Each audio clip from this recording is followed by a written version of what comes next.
आज का हमारा टॉपिक है बहुलक खंडित श्रेणी में। पहले वाले वीडियो में मैंने आपको निरीक्षण विधि के बारे में बता दिया था। अब यदि मान लीजिए खंडित श्रेणी में आवर्ती बंटन जो है ये नियमित नहीं है,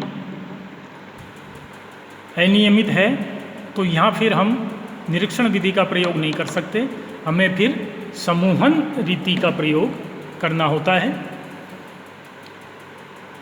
जैसा कि आप इसमें देख रहे हैं, आवृत्तियाँ नियमित रूप से बढ़ती हुई नहीं हैं। 14, 30, फिर घट गई, फिर 35, फिर घट गई, फिर और 16, 14, फिर एकदम यहाँ सबसे ज़्यादा आवृत्ति लगभग लास्ट में है।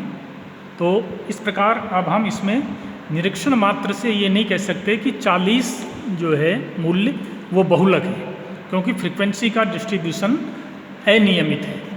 अतः यहाँ को समूहन विधि, जिसे हम ग्रुपिंग मेथड कहते हैं, उसका प्रयोग करना पड़ेगा। जैसे ये जो सवाल है, किसी कॉलेज के 230 छात्रों के कॉलर माप निम्न विवरण में प्रस्तुत हैं, कॉलर का बहुलक माप ज्ञात कीजिए। ठीक है, तो अब चूंकि इसमें नियमित नहीं है फ्रीक्वेंसी डिस्ट्रीब्यूशन, इसलिए अब हम इसमें समूहन विधि का प्रयोग करेंगे। तो इस विधि में हम 6 कॉलम बनाते हैं, 1, 2, 3, 4, 5, 6, और फर्स्ट कॉलम में हम आवृत्तियों को ज्यों का त्यों लिख देते हैं। सेकंड कॉलम में हम फर्स्ट कॉलम की प्रारंभ से लेके 2-2 आवृत्तियों का योग उनके बीच में लिखते जाते हैं। 7, 14 का योग 21, 30, 28 का योग 58, इसी प्रकार इनका योग ये। तीसरे कॉलम में हम पहली आवृत्ति को छोड़ देते हैं, फर्स्ट कॉलम की पहली आवृत्ति को छोड़ के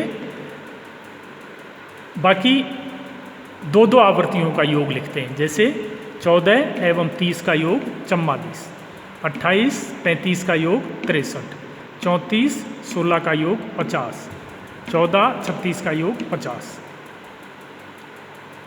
फिर चौथे कॉलम में हम प्रारंभ से 3-3 का योग लेते हैं।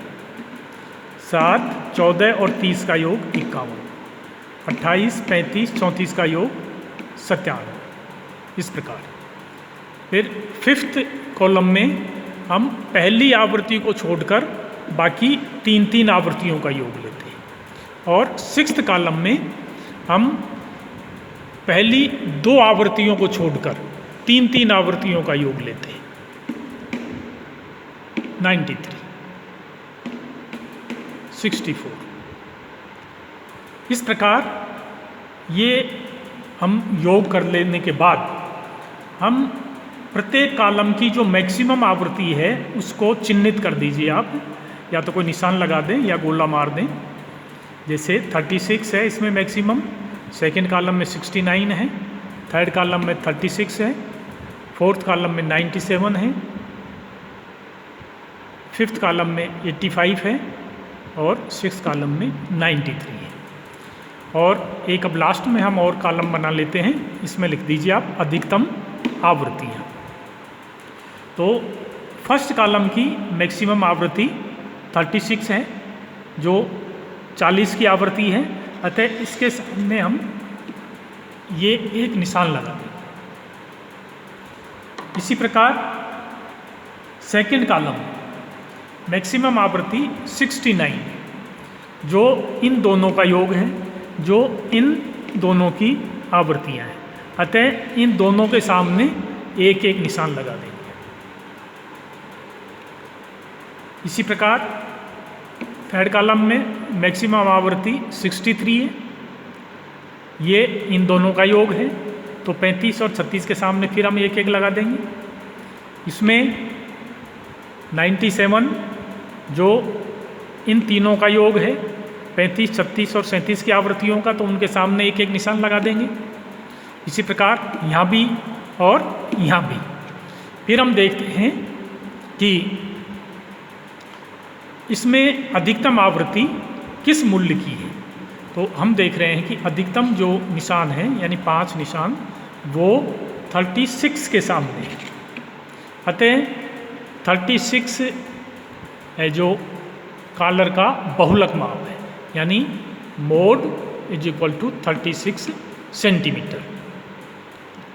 तो इस प्रकार समूहन विधि से कई बार ये भी हो सकता है कि जैसे मान लीजिए कि यहाँ भी 5 निशान आ गए और यहाँ भी 5 निशान आ गए, तो फिर उस श्रेणी में हम ये मानेंगे कि 2 बहुलक हैं या 3 बहुलक हैं। तो ऐसी श्रेणी को हम मल्टी मोड सीरीज कहते हैं।